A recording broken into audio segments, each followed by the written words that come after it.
সকালের ঝুম বৃষ্টিতে যেন থমকে গেছে রাজধানীর পশুর হাটের ছন্দ। মেঘলা আকাশ আর টানা বর্ষণে কমেছে ক্রেতাদের উপস্থিতি। কেউ আশ্রয় নিয়েছেন ছাউনির নিচে, কেউ দোকানে দাঁড়িয়ে অপেক্ষা করছেন বৃষ্টি থামার। দুপুরে বৃষ্টি কমলে হাটগুলোতে বাড়তে থাকে লোক সমাগম। তবে কিছু হাটের অব্যবস্থাপনায় ক্রেতা বিক্রেতাদের দুর্ভোগের শেষ ছিল না।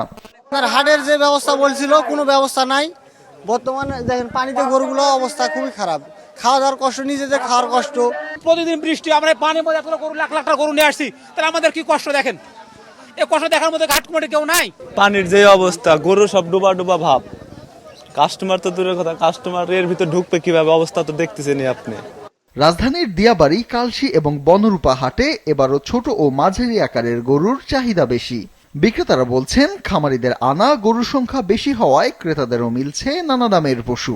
তাদের অভিযোগ, অধিকাংশ ক্রেতা শুধু দরদাম যাচাই করে দেখছেন, আর ক্রেতারা বলছেন কয়েক দফা দরদামের পরেই মিলছে পছন্দের গরু।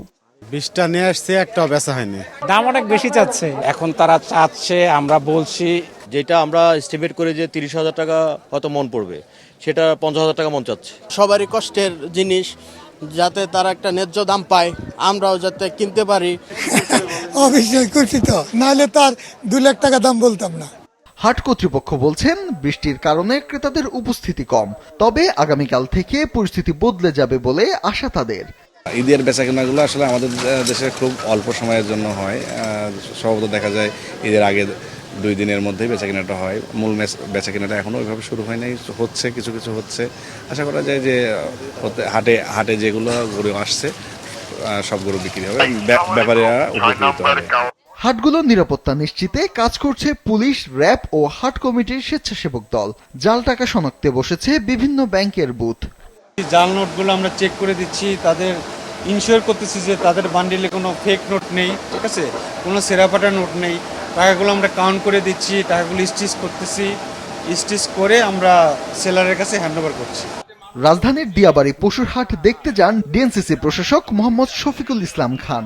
এ সময় সড়কে হাট না বসানোর নির্দেশ দেন তিনি।